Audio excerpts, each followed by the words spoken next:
Is Board Member Alvarado having difficulty logging on? Do we know? I'll send her a message. Okay.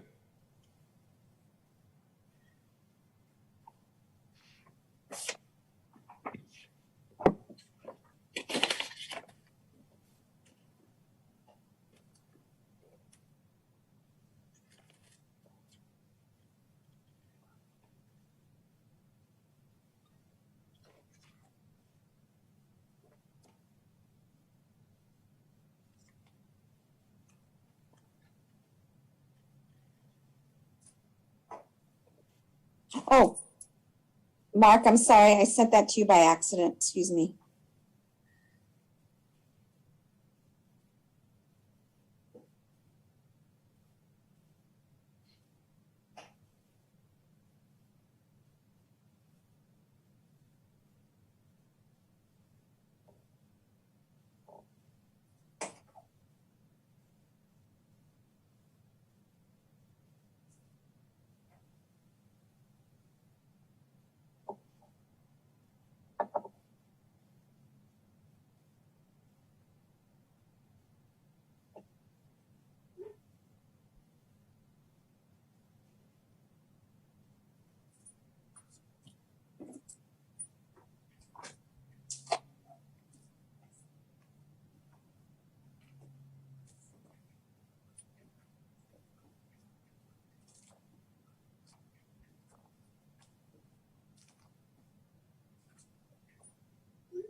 Wishes.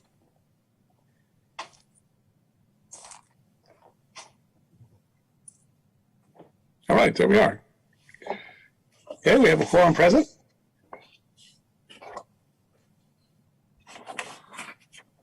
Call the meeting to order for the American Canyon Fire Protection District Board meeting, October 26, 2021.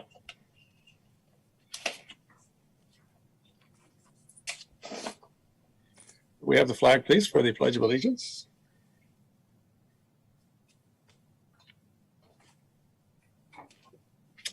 Please rise behind me in the Pledge of Allegiance. I pledge allegiance to the flag of the United States of America, and to the republic for which it stands, one nation, under God, indivisible, with liberty and justice for all.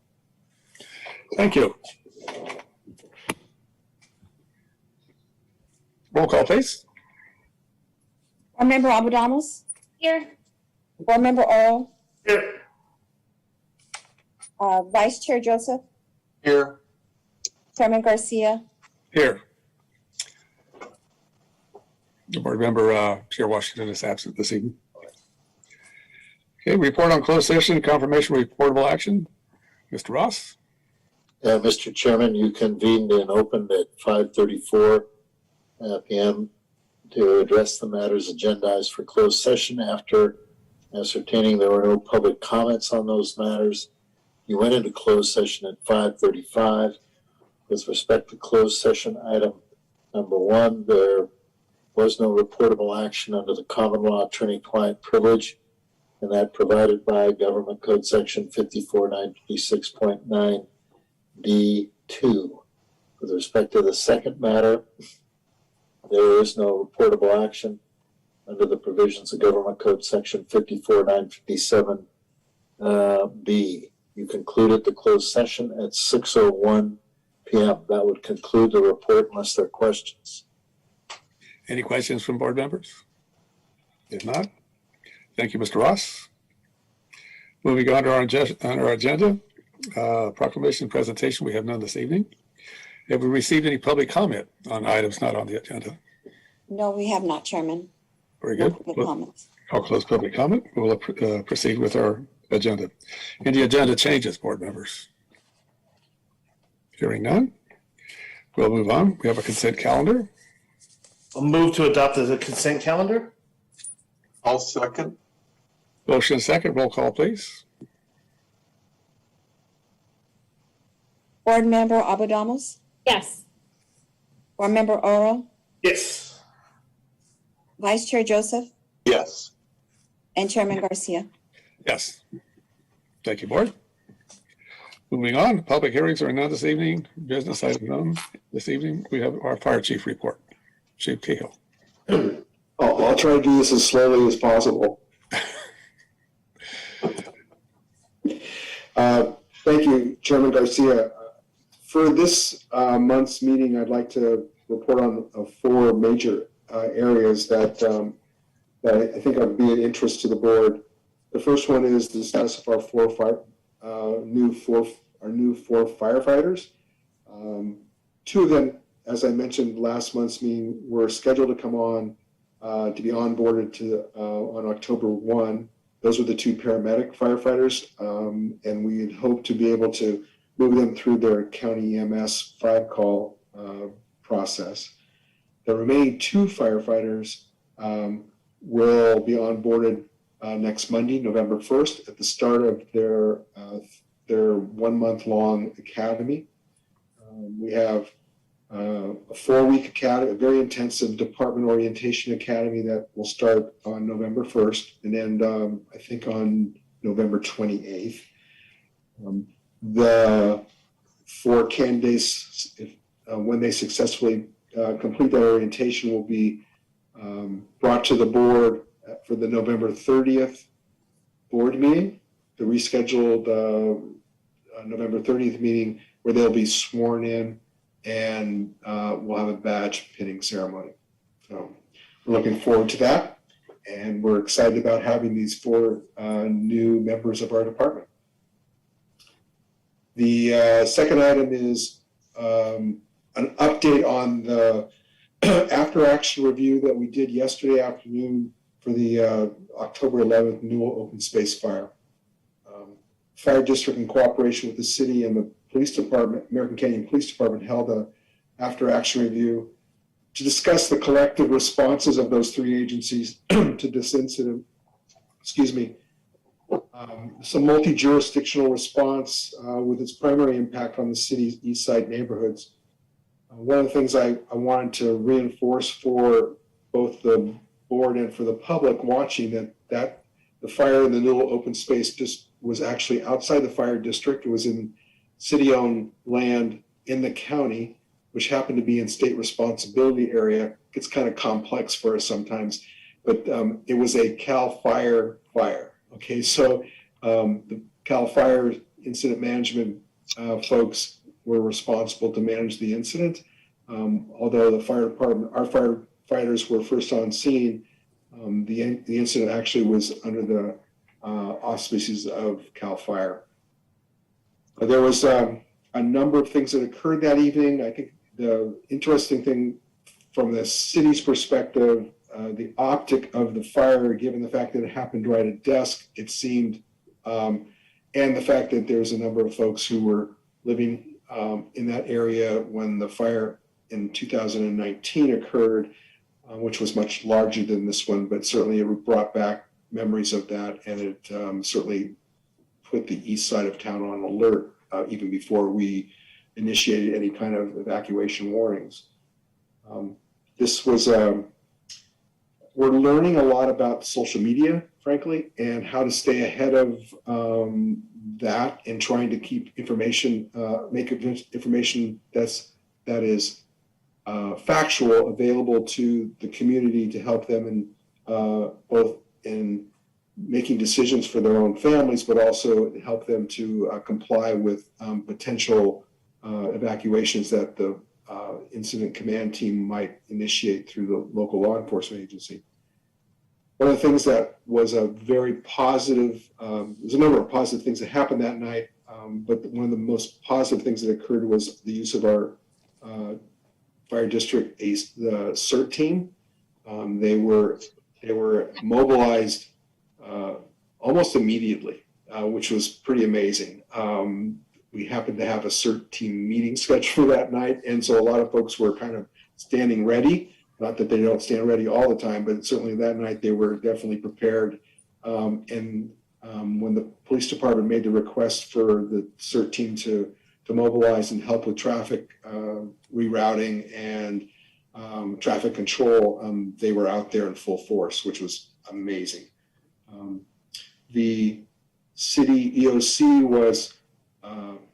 was not stood up. but the city manager and the public information staff were on alert and in the EOC ready to provide information to the community that evening during the early parts of the fire. I think one of the things that we learned and we're going to be working on more that needs to be addressed is the evacuation warning that was used. There was a number of communications breakdowns that took place that created a situation where we actually alerted way more of the east side of town than we probably wanted to or needed to, but that those kinds of things happen.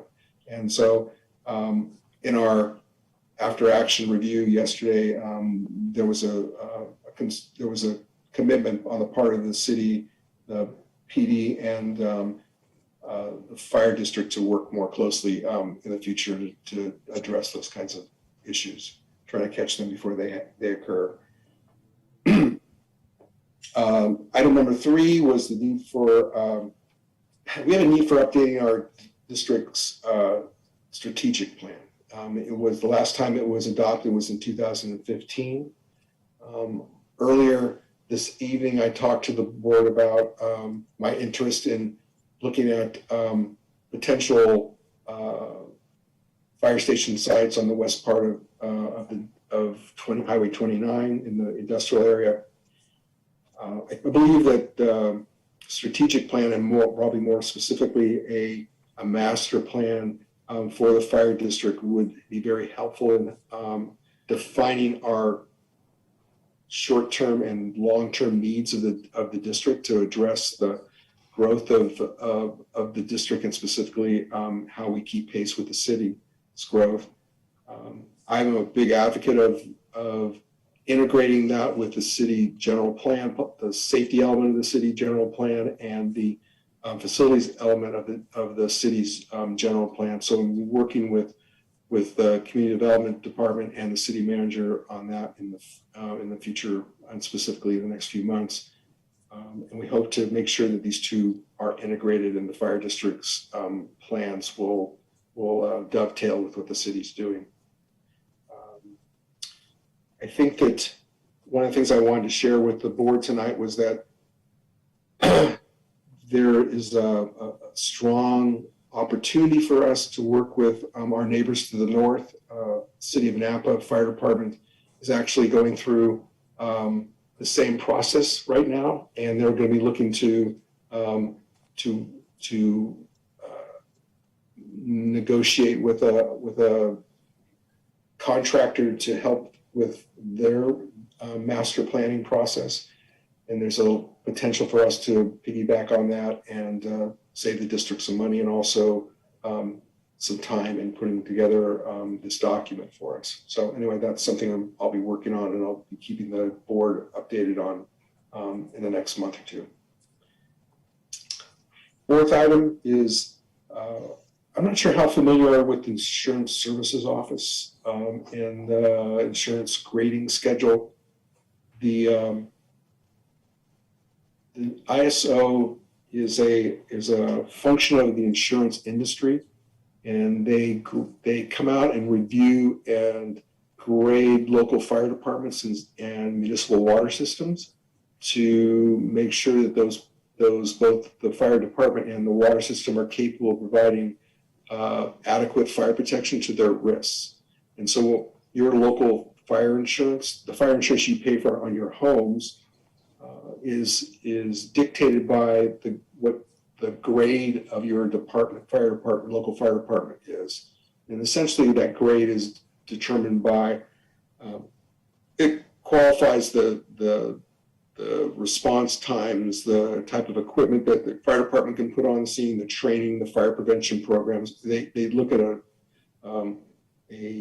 very intensive review of our department.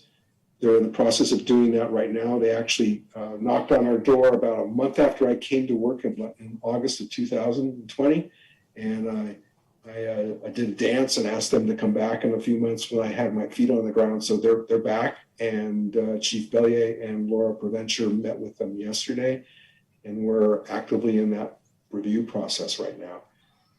I think the benefit of this for us, one, is it tells us that how well we're doing, because they look at it from national standards and benchmarks for fire departments and fire protection.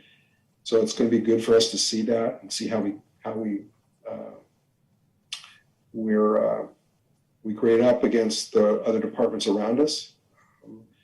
And then the final thing on that is it has a major impact on the cost of fire insurance for our commercial residents, the commercial businesses in our community.